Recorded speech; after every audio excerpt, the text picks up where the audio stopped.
Doktor Nejc Hodnik, v zadnjem času, predvsem strokovnem okolju, veljate za velikega poznavalca vprašanj povezanih z vodikovimi gorivnimi celicami. Tema je predvsem povezana s prihodnostjo razvoja avtomobilske industrije, torej močnega in pomembnega igralca na svetovnem trgu. Tesno s tem pa je povezano odkritje skupine raziskovalcev, ki ste jo vi vodili. Gre za način uspešnega recikliranja plemenitih kovin. Predno spregovoriva o tej povezavi obeh področji, seveda najprej vprašanje, za katere kovine gre in zakaj recikliranje? Ja, gre za plemenite kovine, to so kovine, ki so korozijsko najbolj obstojen material kot element, to uporabljamo kot nakit. To je platina, paladi, rodi, ridi, ruteni pa osmi. Predvsem platina je pa tukaj zanimiva, ker se uporablja v gorivnih celicah, ravno teh, ki bi se uporabljali v avtomobilih.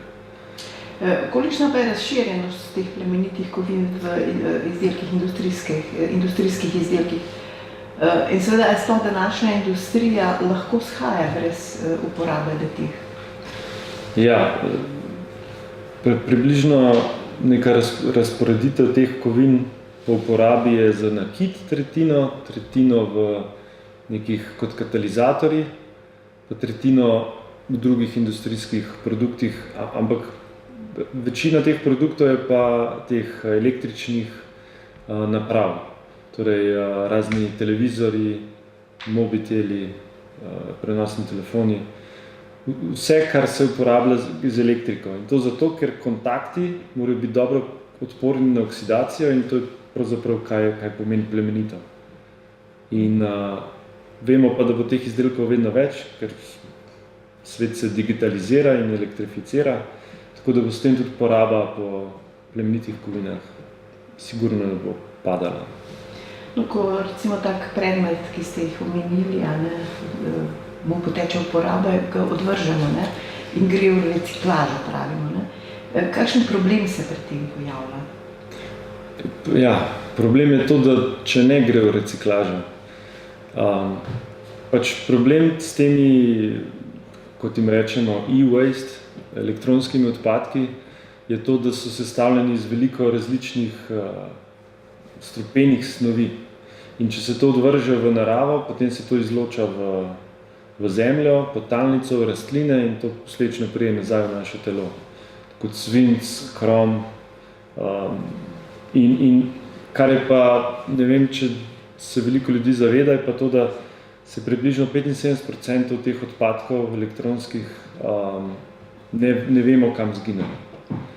Tako da 25 se mogoče reciklira, 75 se pa pač po nekaterih podatkih odpelje v države tretjega sveta, kjer se pa potem nelegalno odvržejo, ker tam ni še zakonodaja na tem nivoju, oziroma ni še to urejeno. Potem pa, ker te stvari, te odpadki vsebujejo plemenite kovine, ki imajo visoko vrednost, jih pa potem domačini, milijone ljudi tam reciklira na dvorišču. To je pa kar velik odstotek, ste rekli, cirka, to je 3/4, ne? Ja, zato ker proizvajalci teh, oziroma ti zato, da to recikliraš, oziroma se pravilno znebiš teh odpadkov, v bistvu te stane, to je denar. In je veliko lažje to dati na en ladjo, ki je pripeljala te stvari in ki se vrača v te države prazna, da naložijo na te ladje te razne prenosne telefone, televizorje in zastonj odpeljejo nazaj, pod pretvezo, da bojo to ponovno uporabljeni produkti. Denar giblje, ne? Vse je denar. Vi ste z vašo mednarodno skupino odkrili način, denimo, bolj prijaznega recikliranja in tudi članek o tem, ki ste ga objavili v ugledni reviji Nature Communications, ima naslov Zeleno recikliranje platine s pomočjo efektivnega raztapljanja s procesom spreminjanja površinskega potenciala. Lahko nekoliko to nadrobneje pojasnite, kako ste sploh prišli na idejo in prišli do drugačnega, neagresivnega postopka recikliranja? Ja, pač zgodba je zanimiva iz mojega stališča, zato ker sem se še sedaj ukvarjam z gorivnimi celicami In pri študiju degradacij teh materialov smo našli neke pogoje, prav te spreminjanje površinskega potenciala, ko se platina oksidira in potem reducira. In pri tem se je izkazalo, da je izredno nestabilna, da se raztaplja. In potem je prišla ideja, zakaj pa ne bi mi to uporabili sebi v prid in našli način, kako jo v bistvu reciklirati, torej raztopiti in potem pa so potem drugi procesi, da jih dobiš spet čisto platino. In vsaka ideja smo jo probali in je delala. Pač to je bilo eno izmed res lepih presenečenj. Ko dobiš neko idejo in potem jo probaš in so vsi presenečeni, da to res deluje. In tudi koristnih prihodnosti. Ja, zdaj pač primerjavi s procesi, ki se še zdaj uporabljajo, je to mešanca, vrela mešanca koncentriranih kislin, je ta naš proces razredčene kisline pri sobni temperaturi, pa pri pH-jih 1 do tudi 2. In to je velik preskok kako bi temu rekel, v agresivnosti teh kemikalij. Zanimivo, da ste nekje omenili, da vaše raziskave seveda naprej potekajo in da boste poskusili, da bi platino raztapljali kar v morski vodi. Je to zavajanje ali je kaj na tem? Da ni zavajanje, je pa nek poskus, koliko daleč lahko celo gremo s tem novim načinom. Potem nismo še probali tega, ampak smo pa malo bolj razmislili v tej smeri in smo videli, da ta kloridov kompleks v slani vodi bi mogoče bil nestabilen pri nevtralnih pogojih pH in zato bi mogoče lahko dodali jodid, to pa bi se že dalo. Tako da bomo sigurno to probali. Sem prepričan, da se bo raztapljalo, mogoče zelo počasi, ampak bo pa zanimivo. Glede na to, da ste taki elokventni, raziskovalci, najbrž vam bo tudi uspelo kasneje. Gotovo pa je vaše odkritje pomembno tako zaradi velikega povpraševanja po plemenitih kovinah v industriji, po drugi strani pa tudi zaradi vse večje težnje po recikliranju vsega odsluženega in nujnosti prehajanja v krožno gospodarstvo. Ste najbrž tudi naključno uporabili v vašem članku termin zeleno? Ne. Zeleno sem uporabil zato, ker je pač ta način procesiranja platine v primerjavi s tistim starejšim veliko bolj okolju prijazen in predvsem manj škodljiv do ljudi, ki ga uporabljajo. In zeleno je pa tudi, se mi zdi, da, kot ste rekli, treba iti na to krožnost, krožno gospodarstvo, ne moramo si več privoščiti, da samo odlagamo odpadke in kopičimo, ker to ima očitno že nek vpliv na naravo. In če bi se lahko kaj od narave naučili, je to, da v naravi vse kroži. Medtem, ko ljudje pa predvsem porabljamo in kopičimo. No, se zato zanimivo slišati, koliko je recimo to vaše raziskovalno delo ima odziv recimo v industriji, ste prepoznani? Smo v kontaktu z industrijo, jih zanima, bi pa to spremenili njihovo postrojenje in zato se te stvari ne bojo zgodile čez noč. Se mi zdi, da moramo zdaj mi še pokazati mogoče malo kakšen pilotni projekt, demonstracijski projekt, pa v roku 5 let se mi zdi, da bi mogoče lahko že kakšna industrija to prevzela. Probamo tudi zdaj evropski projekt dobiti na to tematiko. Sigurno bo še drugi. In pa prek evropskih projektov tudi Evropa to podpira in potem prenos v industrijo, pa to zahteva čas, ampak je interes. Pa ste kadrovsko dovolj močni, recimo te preboje recimo v industrijo, za implementacijo recimo teh vaših spoznanj, dosežkov? Ja, če dobimo evropski projekt, bomo. Samo z državnim financiranjem pa sigurno ne. Pač bo šlo počasneje. No in kot smo v začetku rekla, so vaše raziskave vedno bolj se povezujejo z eno najbolj propulzivnih panog na trgu, to je z umeščanjem gorivnih celic v pogonske sisteme. Lahko to pojasnite?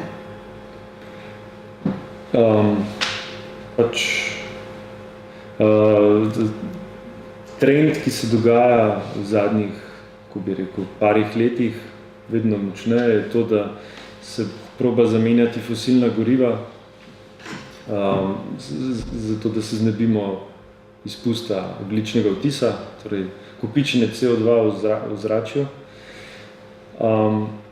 In avtomobilska industrija je eden teh paradnih konjev, ki pravzaprav najbolj pripomore k temu, da se uvajajo nove tehnologije.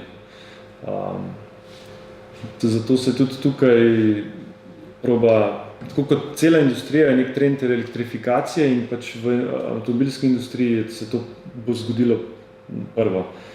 In tukaj pride potem baterija, pa gorivna celica kot izvor elektrike in kot najbolj primerna gorivna celica je ta nizkotemperaturna, v kateri se uporablja platinski katalizator, s katerim se pa mi ukvarjamo.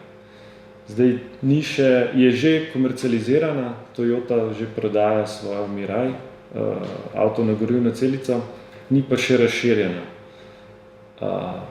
ker je še predraga in ker še ni infrastrukture, to so polnilnice, ampak to prihaja s časom. Vedno večji bo pritisk na to, da se bo zamenjalo fosilna goriva z obnovljivimi viri, ki je vodik. Vodik pa pridobivamo s sončnimi celicami in vetrno energijo. Tako da tukaj pridemo spet na to krožnost, ki je bolj naravna, kot to, da zažigamo fosilna goriva, ki so nastajala več milijonov let. Enkrat ste bi omenili, da seveda delate na tem, kako doseči količino platine v gorivnih celicah. Mislim, da imate bolj kot 20 do 40 gramov, medtem ko obstoječe te imajo 6 gramov. Ali vam so te raziskave že kaj uspele? Ti klasični avtomobili, ki jih pač vozimo, ne? Torej, v klasičnih avtomobilih je v izpušnem sistemu katalizator, ki čisti izpuh in trenutno se tam uporablja od 3 do 6, odvisno od modela, velikosti avta, 3 do 6 gramov platine. Sedaj v zdajšnjih avtih na gorivno celico je 20, 30 do 50 gramov platine. Zdaj, kaj je treba narediti, je to, da povečamo aktivnost tega katalizatorja in s tem zmanjšamo količino platine, ki je potrebna. In to je eden izmed glavnih ciljev, zmanjšati količino platine.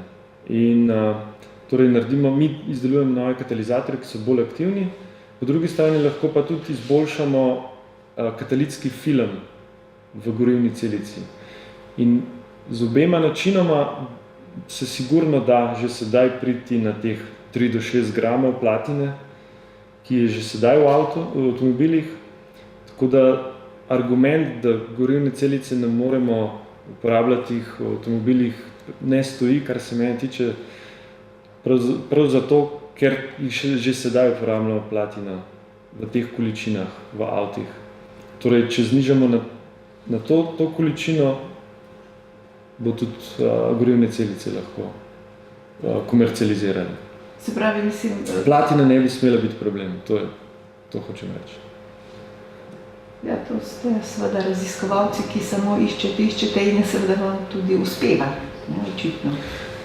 Ja, ampak problem platine je to, da predvsem izkopavajo v Južnoafriški republiki in mislim, da je 200 ton na leto in tretjina ali polovica se porablja za tele katalizatorje v izpušnih sistemih in bojazen celega sveta, razen Južnoafriške republike, je to, da pač bojo oni ustavili to proizvodno ali pa, da bomo naredili izdelke, ki bojo rabili več kot to, ker najbrž ne morejo več kot to izkopati, oziroma so neke omejitve. In tukaj pride pa potem to, da je treba začeti krožiti, torej reciklirati, ker že sedaj je ogromno plemenite kovine, platine že v Evropi. Po drugi strani lahko pa še zoptimiziramo gorivne celice. Tako da jaz mislim, da platina ni problem. Je pa treba uvedeti nove tehnologije. Ne? Pospešeno, ne? Ja, kakor se da. Poglejte, po drugi strani se v industriji nasproti vodikovi energiji postavlja razvoj na osnovi zmogljivih baterij. V ospredju, kot ste mi pripovedovali, je zadnje čase predvsem Elon Musk na svoje Tesla 3. Kako ocenjujete razvoj ali prednosti in slabosti? Kje je bolj uporaben vodik, kje so bolj baterije? Ja, jaz imam mnenje, da sta to komplementarne tehnologije, ker recimo vsak avto že ima baterijo. Ne? Tako tudi avto na gorivno celico bo imel baterijo. Če pa pogledamo res samo gorivna celica pa baterija v avtomobilih, je pa glavna razlika ta, koliko ima dosega. Torej baterije bi rekli, da so avtonomne tam do 200 km, potem pa že počasi rabijo polnjenje, medtem ko gorivne celice imajo tega dosega recimo faktor 2. Druga razlika očitna je pa čas polnjenja. Tukaj imajo baterije, rabijo 20 minut ali več, medtem ko gorivne celice se napolne tako kot avto na tekoča goriva, par minut. In je pa res, da je avto na gorivno celico nekoliko dražji, ampak če pogledamo, je to predvsem problem navad, ki jih imamo pri vzgojenih, oziroma smo navajeni iz avtov na tekoča goriva, fosilna.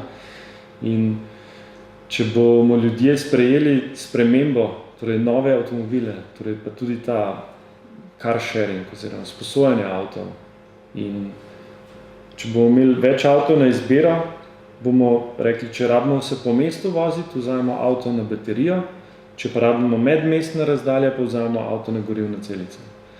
Tako lahko tudi kupiš avto. Če večino časa se samo voziš v radiju 100-200 km, potem pa če veš, da se boš doma lahko vedno polnil oziroma v službi, jaz mislim, da baterijski avto je zelo pametna izbira. Čeprav bi mogel biti malo pristranski na gorivne celice, ampak to sta komplementarne tehnologiji, odvisno na kakšen namen. Tako kot smo zdaj gledali, če si imel na benzin avto, si imel za krajše razdalje, medtem ko dizel si imel za daljše, ker rabi 10 minut, da se ogreje in začne optimalno delati. Tako jaz vidim tudi te baterije in gorivne celice. No, da je res očitno vodik vse bolj mamljiv za vas raziskovalce in pa tudi za uporabnike, govori podatek, da je ob letošnjem gospodarskem forumu v Davosu kar 13 multinacionalk ustanovilo posvetovalno telo za skupen nastop na naložbah v razvoj vodikovih tehnologij. Tu zraven so BMW, Daimler, Honda, Alstom, Shell in tako naprej. In kot poročajo, se trenutno v vodikove tehnologije vlaga vsaj 2,5 milijardi evrov na leto. To je že samo po sebi vredno velike pozornosti vas, raziskovalcev, namreč. Fino je videti, da industrija, mislim, jaz gledam... Pravijo, da bo do leta 2050, da bo vodikova energija ne postala ena najbolj propulzivnih in najbolj hitro rastočih ta industrija oziroma segmentov na avtomobilskem trgu. Ja, vodik je pravzaprav vodik energetski vektor. To pomeni, da preko vodika lahko mi energijo prenašamo, uporabljamo in je v bistvu lahko nadomesti vso energijo. Vodik lahko postane uporaben ne samo v avtih, ampak tudi v okolju, v katerem živimo. Torej v hiši lahko vso energijo dobimo prek vodika. Torej, če vse stvari se da elektrificirati in prek tega lahko potem vodik uporabimo za distribucijo te energije. Ker problem vodika in te zelenih energetskih virov je to, da izhajajo iz vetra oziroma sonca. Te pa imajo svoje nihanje, ne? Dan in noč, bihane, pihane. Torej, kako to elektriko, ki nastane takrat, kopičiti in jo uporabiti takrat, ko jo rabimo. In to se da prek vodika. Ti delaš vodik iz vode, ko imaš presežek energije, kaj se zdaj dogaja, recimo trenutno je 19% energije v Evropi je že iz vetrne in sončne energije. Ampak problem je pa to, da če nimaš načina, kako je shraniti, ugasnejo vetrnice in elektriko spustijo, ali pa zaston, recimo Nemčija, ko ima presežek, da je zaston Poljski. Zdaj, če pa imaš ti način, kako to shraniš, in to gre v vodik, in temu celo pravijo brezplačna energija. In potem, ko je noč, lepo ta vodik spremeniš nazaj elektriko, je pa potencialno lahko spusti ceno energije proti nič gre. Je pa res, da to zahteva svoja infrastruktura in spremembo celotne industrije, omrežij, energentov, vse. In ta proces bo počasen, ampak če pogledamo generalno, je pa to zastonj čista energija. In se mi zdi, da kot človeštvo moramo iti v to smer. In to se tudi po mojem vsi zavedajo, te glavni odločevalci. Ampak je pa res, da so tudi tukaj potem razni lobiji, ki hočejo še s temi starimi tehnologijami določen denar zaslužiti, se izplačati te investicije, ampak na dolgi rok gre v to smer. Vse se bo elektrificiralo in vse bo poganjalo obnovljivi viri. Ampak opozarjajo, da je pa problem shranjevanja tega vodika. Siemens je menda že nekaj iznašel, recimo, ta problem. Ja, vodik ima ta problem, da je tako majhen, da ga noben material praktično ne more zadržati, ker gre skozi. Tudi skozi vse kovine gre, vse materiale. To pomeni, da ga lahko samo zadržiš za nekaj časa. Po drugi strani ga pa lahko tudi implementiraš v določene materiale. Ampak recimo, če pogledamo potem za avtomobile, s tem dodaš na težo. Če ti uporabljaš en material, katerega napolniš z vodikom, je avto težji in ima potem manjšo razdaljo, ki jo lahko prevozi.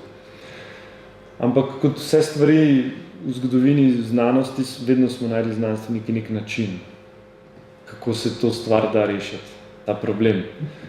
Po drugi strani pa, kako jaz gledam na to, je pač, če je vodik zastonj, pa tudi če malo pušča tisti kontejner, oziroma ta tank, ni nič narobe. Tudi če malo pušča, ni nič strupen, vodik je nestrupen, problem je edino, če se eksplodira. Ne? Ampak zato pa rabiš eksplozivno mešanico, kar pa pomeni, da rabiš med visoko koncentracijo vodika na enem mestu. Če pa počas pušča, pa mislim, da ni nobene bojazni. To je za okolje samo, ne? Za okolje tudi ni. Primerjavi z drugimi plini je vodik zelo neproblematičen. Mislim, vodika v vesolju največ. To, ko smo govorila o tem propulzivnem razvoju, recimo te industrije in teh raziskav, recimo pariški ta sporazum, ne, energetski predvideva, da bi morali v 10 do 15 letih opustiti vsa fosilna goriva. Ne. Časa za razvoj tako rekoč res ni na pretek, ne? A ste raziskovalci in tudi pod velikim pritiskom, recimo, karkoli narediti in iznajti, recimo, izboljšave. Ampak najbrž tudi to ni samo naloga vas, raziskovalcev. Ja, mi nismo pod pritiskom, to je za nas bolj kot nek motiv, zakaj nekaj delaš. To namen naših raziskav in to, kar nas žene, je to, da lahko potencialno pripomoremo k boljšemu svetu. Je pa res, da že sedaj je znanost na tem nivoju, pa tehnologija tudi, da bi se dalo zamenjati. To bi se že dalo implementirati, če bi bila politika zainteresirana, da se to zgodi.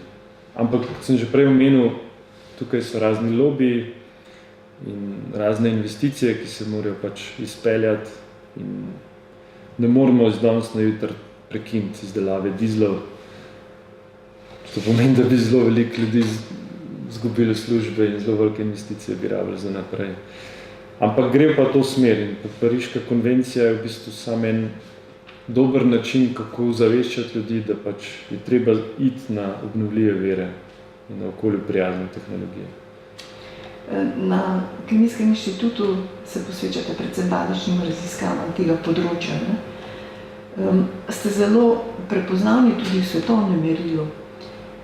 Zanimivo pa je, da odločevalci v industriji pravijo, da je znanja o vodikovih tehnologijah premalo še, da akademija diplomate s temi znanji ne opremlja.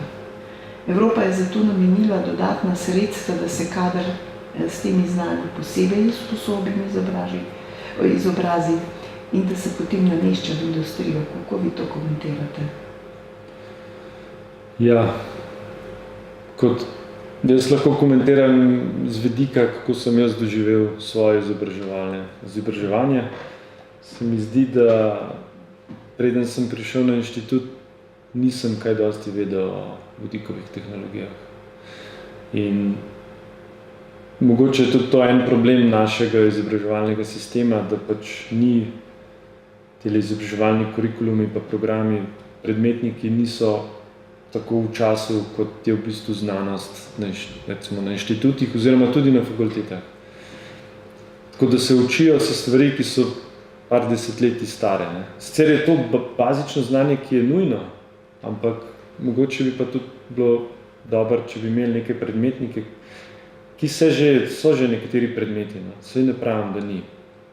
Ampak da bi pa res vzgojili take kadre, ki bi bili mogoče zaposljivi direktno v industriji, bi se pa mogli malo povezati z industrijo, pa povedati, kje znanja so tista, ki v bistvu najbolj rabimo. Ja, se je že to, kar sva rekla, da v prihodnjih desetletjih bo to ena najbolj hitro rastočih industrij, vodikove tehnologije. Ja. Se pravi, da upravičena skrb, da je kadra premalo s tem znanjem. Ja, sigurno, ampak jaz mislim, da je to problem ne samo fakultet, tudi nasplošen problem države. Kako strategijo postaviti za prihodnost, kako pripraviti mlade ljudi, kaj bo čez 20-30 let, kakšna znanja bojo potrebna, kakšne izobrazbe. To ne vem, če se pripravljamo glih. To so ena najtežjih vprašanj. Zdaj se ukvarjamo s tem, kakšno naravo bomo pustili za njih, pa tudi tukaj mislim, da ne delamo toliko, kakor bi lahko, s čisto vodo. Pa velike stvari, ki se jih zdaj ne zavedamo še, koliko so pomembne, ampak v prihodnosti bomo pa čista voda, to je glaven problem. Pa energija tudi seveda. Se futurologi pravijo, da bo tretja svetovna vojna zaradi vode. Sigurno bo, vojne so bile vedno v zgodovini zaradi nekih, kako bi rekel, dobrin. Torej zaradi nafte, zaradi surovin na splošno. Zato tudi jaz mislim, da je platina sama po sebi tako pomembna. Če neka država da embargo, ima druga država nima veliko možnosti, moram dobiti te surovine. To je v bistvu vzrok vseh vojn. Zato je tudi tako dobro, da se vsi povezujemo, tako Evropsko unijo, pa tudi širše bi bilo super. Ampak človeštvo je nagnjeno problemom. Kako pa vi ocenjujete razmere v znanosti? Pri nas je seveda veliko nelagodja zaradi nenehnega krčenja sredstev. Ja, jaz osebno se imam dobro. Seveda bi bilo lahko boljše, ampak ne smemo samo jamrati. Sigurno lahko jamramo, če gledamo Nemčijo pa kolege tam. No, se zato me zanima, kakšna je vaša ocena glede tega, ker ste rekli, da ste bili na doktorskem ali postdoktorskem študiju v Düsseldorfu na Maxu Plancku. Ja. Kako vi potem ocenjujete recimo te relacije, recimo danes pri nas na Slovenskem in pa recimo vaše izkušnje? Ja, na kratko rečeno, to ne več denarja. ampak tudi zato, ker je več industrije, močnejša industrija, Nemčija je znana potem in tam ima vsak profesor tudi nekaj industrijskih projektov vedno. Tam vsi, ko končajo doktorski študij, jih že praktično čaka služba. Je pa res, da ne vedno. Zdaj se tudi tam po določenih področjih so problemi. Tam, ko sem bil jaz v Düsseldorfu, se tam neka industrija tam je bila zelo močna, zdaj se pa malo manj, predvsem zato, ko so zaprli vse te rudnike. Po drugi strani so pa še vedno je tam veliko več denarja. Ampak, če pa pogledamo Slovenijo, imamo pa, vsaj po mojih izkušnjah, separiramo po znanju, pa po opremi tudi sedaj, saj na inštitutu imamo super opremo.